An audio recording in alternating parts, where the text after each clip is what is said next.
Meanwhile, back here in New York, Ainsley. Yeah, so Andrew Cuomo announced yesterday, because many people here in New York are talking about there's so many Democrats in this race or independents. Someone needs to drop out. And people are pointing the fingers at Andrew Cuomo, some at Eric Adams. They want not the progressives, but the other side of New York wants someone to beat Mamdani. And they're worried with Cuomo in the race, Eric Adams in the race, and Curtis Sewell in the race. That's not going to be it's not going to happen. So the reporters were asking if Cuomo was going to stay in the race or get out. This is what he said. The fight to save our city isn't over. Only 13% of New Yorkers voted in the June primary. The general election is in November, and I am in it to win it. My opponent, Mr. Mandani, offers slick slogans, but no real solutions. So Fox News says at this time Cuomo has not committed to running an active general election campaign through the summer and into the autumn.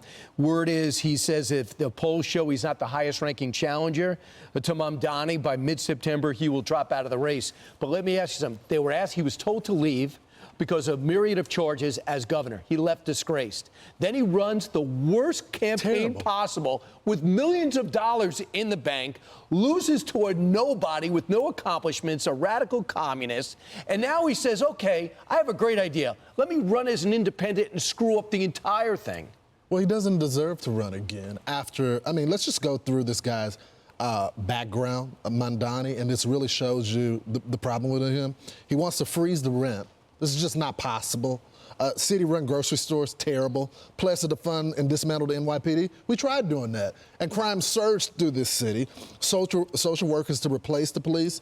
$70 billion of debt to fund affordable housing. Free buses, no cost to child care, baby basket to newborns, and a $30 minimum wage, which you can kiss all the businesses in New York City goodbye. So Mamdani was born in Uganda. He's 33 years old. He's a state assemblyman.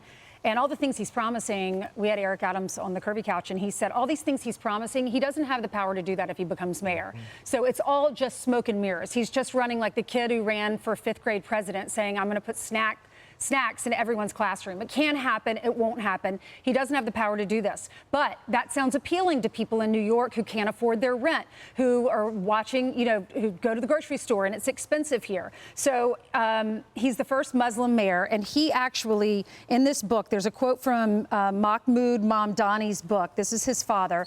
And it's called Good Muslim, Bad Muslim, America, the Cold War, and the Roots of Terror. It says suicide bombing needs to be understood as a feature of modern political violence rather than stigmatized as a mark of barbarism.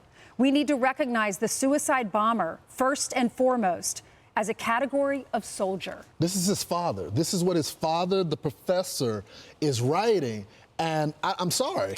I mean, this guy has been protesting in the middle of the street from the river to the sea, globalized the Antifada. He's made it very clear the people that he stands with. And then now we find out this is what his dad has written. I don't understand how a city that experienced 9/11 would elect a guy that is an Islamist, right? That believes in this is not a peaceful, it's not about being a peaceful, loving Muslim. This is about being a radical Islamist. But isn't this like a Seinfeld episode, full circle? Yeah. What have we been talking about? The radicals on college campuses, elite college campuses. Where is he? Columbia, where all this crap started 2 years ago with the anti-Semitism. His father thrives there, writes a book about it, raises a radical 33-year-old Marxist. Jamie Dimon says he's more Marxist than socialist, and now he's going to go without any accomplishments, the thinnest resume ever, bad rapper, can I add that, and unsuccessful, too, and now he's going to be the leading contender. Guys, whatever you want to say about him, he's up on Cuomo by 10. I know. And Cuomo posted his campaign video.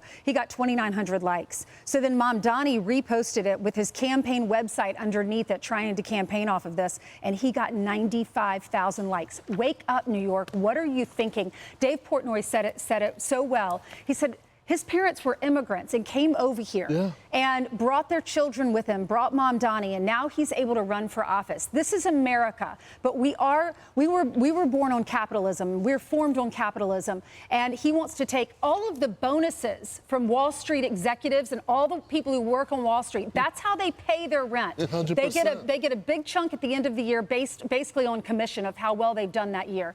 And if you know anyone in finance, they rely on that big bonus. He wants to take all of those away. Right. That's a guy that's going to run every bank out of New York. By the way, this is the financial capital of the country, possibly the world, and he wants to run the city where billionaires would be illegal. He doesn't understand how much hard work goes into it. He thinks every billionaire stole from the bank or something because he would know what it's like. I think Ainsley said it best. New York, wake up. I'm Steve Ducey. I'm Brian Kilmeade. And I'm Ainsley Earhardt. And click here to subscribe to the Fox News YouTube page to catch our hottest interviews and most compelling analysis.